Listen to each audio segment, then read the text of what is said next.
আসসালামু আলাইকুম গাইস। আজকে আমার মেন কাম হলো যে আমি যে জমিতে আমি গাছ বাঁচতেছি, এই জমিতে ধান লাগাইছি। আজকে পুরো 20 দিন হয়ে গেছে গা। তো আজকে এই জমিতে আজকে যে কোনো মূল্যে আমার আজকে সার দেওয়াই লাগবে। সকাল সকাল সাইকেল নিয়ে গেতেছি বাজারে সার আনবার নিকে।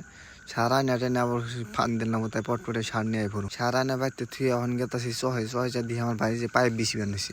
এই পাইপ দিয়ে মূলত আং খেতে পানি যাবো, তাই ওখানে আমি একটু দরলাম দৌড়ে পাইপ সাইপ বিছিয়ে পরে এখন মোটরটা স্টার্ট দিয়ে খেতে পানি দেওয়া লাগবে। পাইপ বিছিয়ে একটু কষ্ট হয়, ডেলি পাইপটা বিছান লাগে, আবার উঠিয়ে বাইতে না লাগে, একটু কষ্ট করি। তথাপি উপায় তো নাই, আর করুন তো লাগবে। যেহেতু খেতে সার দিমু, পানি তো দেন লাগবে। পরে মোটর স্টার্ট দিয়ে আমি আবার খেতে আসি, আইনে দিয়ে খেতে পানি বেরোতেছি। এই ডংটা যে দেখতে শুনি, ডং দিয়ে পুরা আমার খেত পানি হয়ে যাবো গা। তার আগে আমি একটু বাইতে যাওয়ার লাগবো। বাইতে যাই তার মানে 2 দিন আগে যে জমিতে ধান লাগাইছি ওই জমিতে আজকে ঘাস মারা ওষুধ দেন নেবো। এই ঘাস মারা ওষুধ না দিলে পুরা ভেজাল। তার মানে ঘাস হয়ে আমার খেতের ঘাস হয়ে যায়। পরে সার দিলে ওই সারগুলো ঘাস হয়ে নিয়ে যায়, দানে আর সার পায় না। হিসাবে ঘাস মারা ওষুধ দেন নাকি এটার মধ্যে পট করে ঘাস মারা ওষুধ দিয়ে আবার ওটার মধ্যে যাবো, ওটার মধ্যে পানি দিবার নিচ্ছি, ওটার মধ্যে যাই আবার ঘাস সার দেন রাখবো।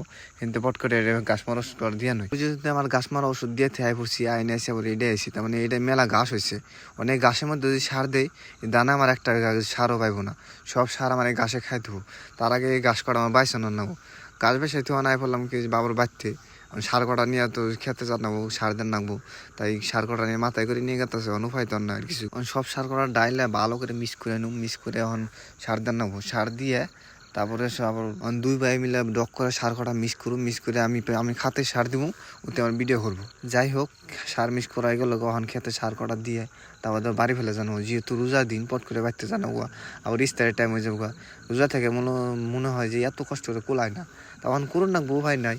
কষ্ট হইলেও একটু উপায় তো নাই, করুন তো নাকবো। যাই হোক, সার দেওয়া শেষ হইলো, সার দেওয়া কমপ্লিট। জামগা বাড়ি ফেলে যেহেতু মেলা টাইম হয়েছে চয়ে আসছি, বাড়িতে যাবো, গোসল দিয়ে করে আবার ইস্তার খুলুন নাকবো। রাস্তায় যাওয়ার আগে যে কাকুনকে দেখা হইলো, কাকুন কিছু আসি তামসা করে তাওয়া বাড়তে যাও। কাকুন নিয়ে কিছু ভিডিও বানাচ্ছি, কাকু কিছু কথা কইছে, কথা কই না শুনুন না আশায় দেখ পাইনি। কথা মধ্যে কথা হলো আপনি ঘাস কিনে কি করবেন এখন?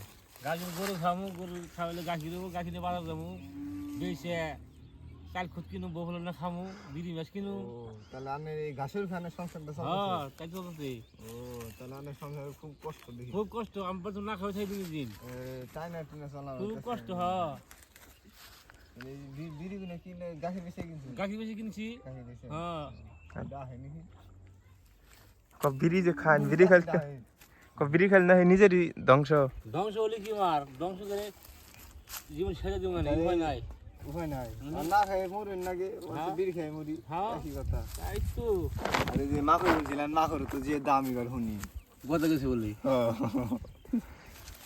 মাথায় বাড়ি একবারে মা হাত দিন। 22টা আমার ভিডিও কল করতেছে, 22টা তার ছিঁড়ে গেছে। তাহলে ওই চা